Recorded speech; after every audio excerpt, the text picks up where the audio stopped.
Hello everybody and welcome to this week's edition of Tomorrow News. We've got Starbase updates, SLS updates, UK space funding, the future of insight on the surface of the red planet and so much more. So stay tuned as this is your episode of Tomorrow News, which is for the week of February 8th, 2022.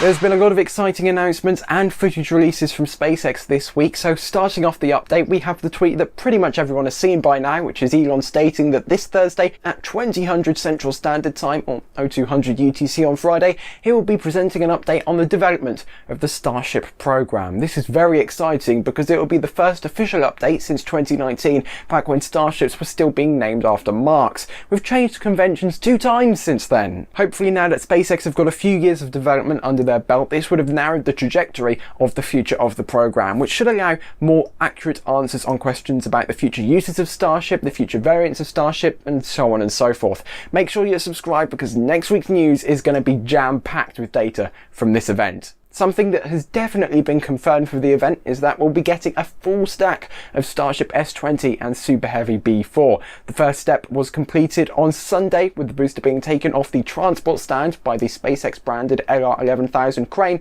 and placed upon the orbital launch mount. That isn't the only development out of Starbase in the last week though, as Ground Service Equipment Test Tank 4, the one that was popped a couple weeks back, has had its final remaining section cut up and sent to the scrapyard.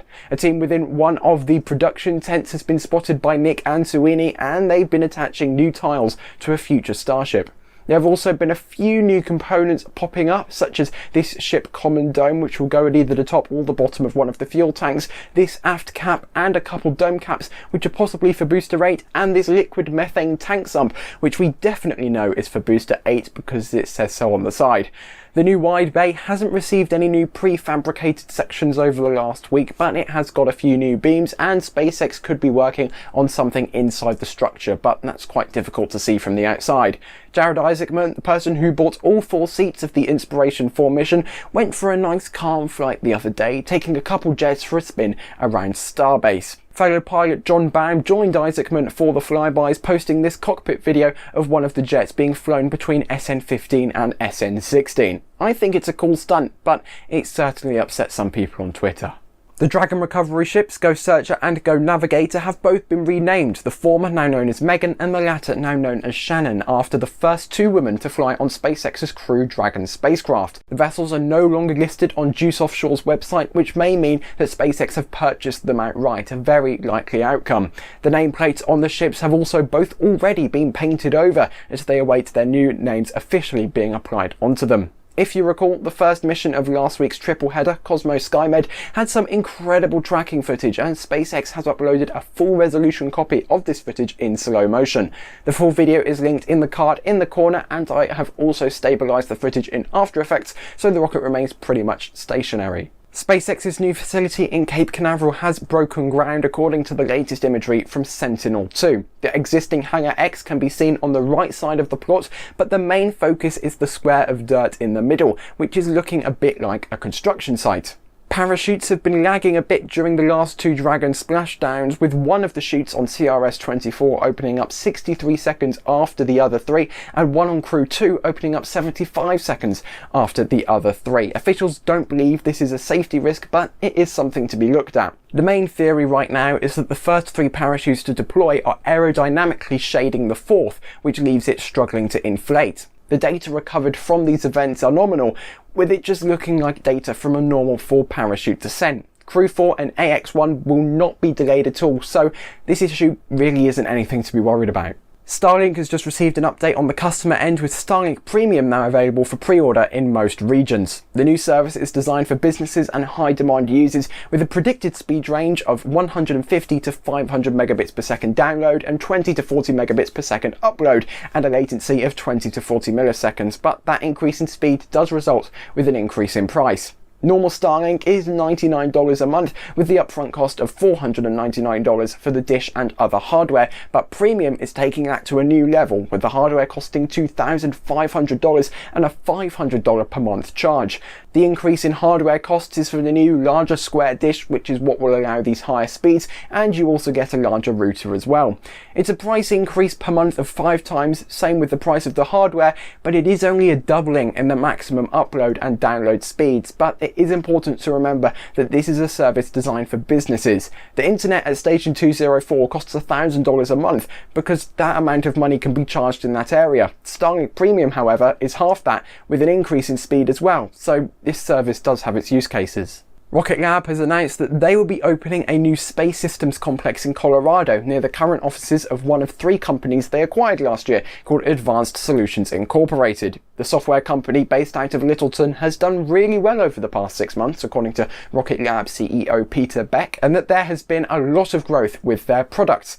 The size of their offices needs to be increased so that they can meet current programs and have enough space for future ambitions. The plan with the new 3,700 square metre complex is to not only give ASI some more space to play with, allowing them to hire over double their current workforce by the first half of 2023, but also to give the company some lab and production space and 2 mission operation centres. Colorado also has a growing space industry with a lot of talent, so this move from the laboratory could pay dividends in the future.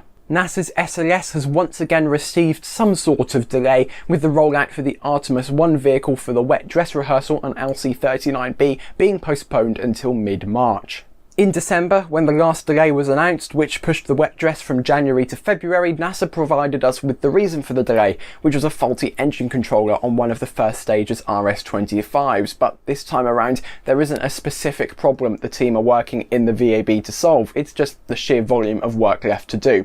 SLS is a big vehicle, so when you need to check every detail meticulously, it's going to take a while. That's also going to take a bit longer if part of your workforce is off sick, with the latest wave of the Omicron variant seeing a daily case peak of 11,543 in Brevard County, the local authority of the Space Coast. Because the wet dress has now been pushed to March at the earliest, the launch will no longer be happening within the same month. Instead, NASA is looking at two-week launch windows, the first of which is April 8th to April 23rd, and the second is May 7th to May 21st. Once the wet dress rehearsal takes place and NASA knows all the problems they have to resolve, they will then be able to set an actual launch date for Artemis 1, something which we've all been waiting for a very, very long time.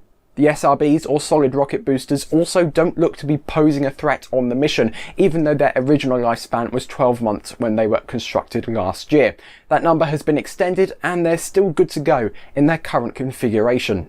Lockheed Martin has just been selected by NASA to manufacture a small rocket which will transport the samples collected by the Perseverance rover to a Martian orbit. It's called the Mars Ascent Vehicle, or MAV, but sadly, it isn't this MAV.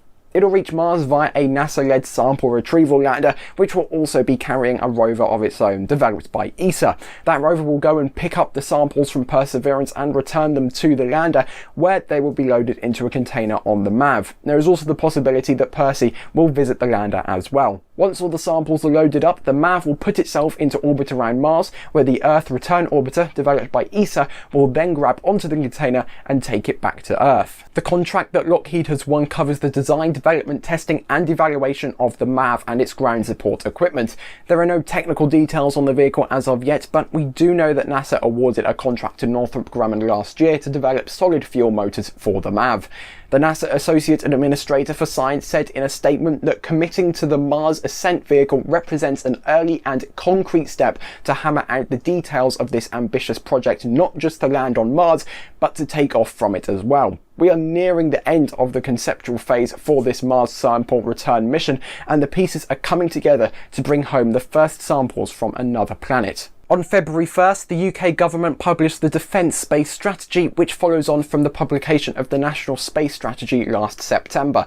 The biggest takeaway from the new strategy is that there will be an extra investment of £1.4 billion over the next decade into defence space technologies, which will enhance the understanding of threats in, from or through space, allow high quality information and intelligence to be transferred in real time from space to the military using laser communications technology, and a lot more, has said that it's crucial we continue to push the frontiers of our defence space ambitions, enhancing our military resilience and strengthening our nation's security, and that this significant investment will help to ensure the UK remains at the forefront of space innovation and one step ahead of our competitors.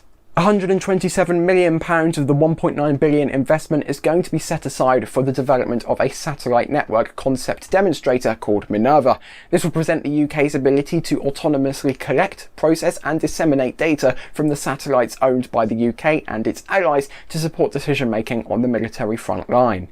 On January 7th, NASA's InSight lander on Mars entered a save mode after a regional dust storm blocked sunlight, making its solar panels redundant for about a month until normal operations resumed over the weekend. But sadly, normal operations may not be able to be held for long, as the dust on the solar arrays are severely limiting the electricity that can be generated.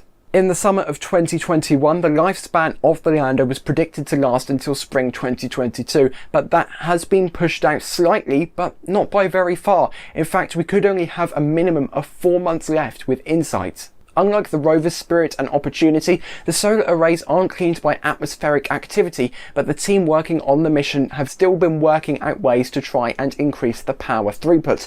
One procedure is getting the robotic arm to dig up some of the Martian soil and then drop it upwind of the arrays so that the grains will bounce off the panels and increase the generation capability by 1 to 3%. On top of that, InSight is only funded for the rest of 2022, so it has submitted a proposal as a part of NASA's ongoing senior review on planetary science mission for an extension of the mission in the event that there is a big weather event which cleans off the solar arrays. That sort of event, however, is very unlikely, but still not impossible.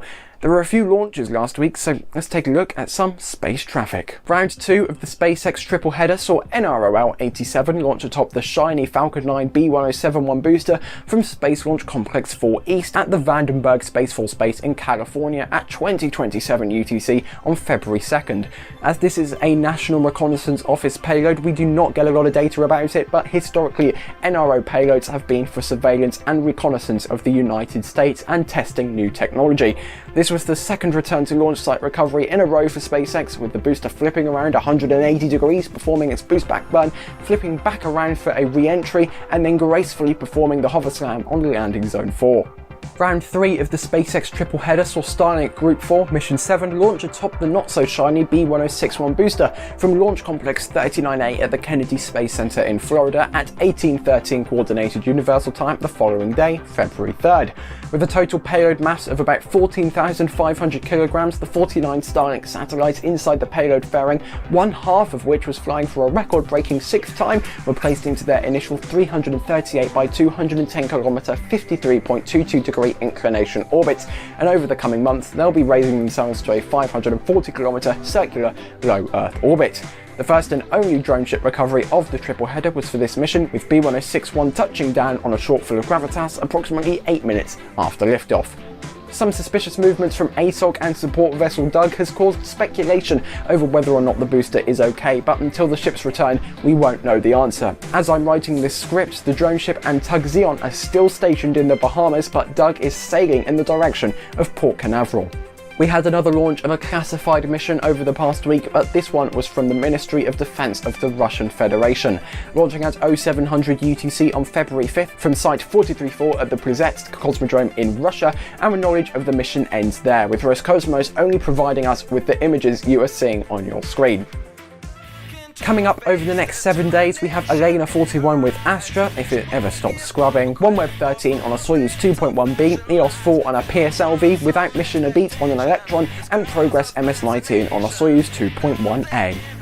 We'll keep her from her destination, 'cause she's firewalking, she's firewalking.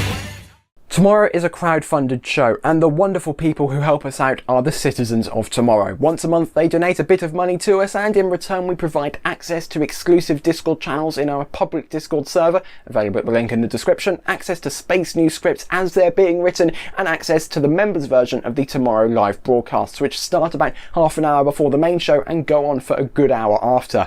If that sounds like something you'd enjoy, then head over to youtube.com/TMRO/join and become a member for as little as $1 per month. Even if you don't feel like donating money, you can still donate 2 seconds of your time to hit the subscribe button and the notification bell so you don't miss another episode of the news or the Tomorrow Live show. For now though, thank you so much for watching. Hopefully we'll see you next week for everything about what I'm hoping to be a very epic Starship update, and goodbye.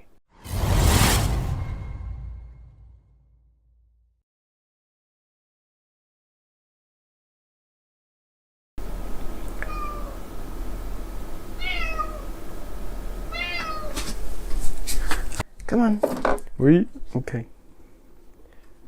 Why don't you? Come here. Come here. Come on.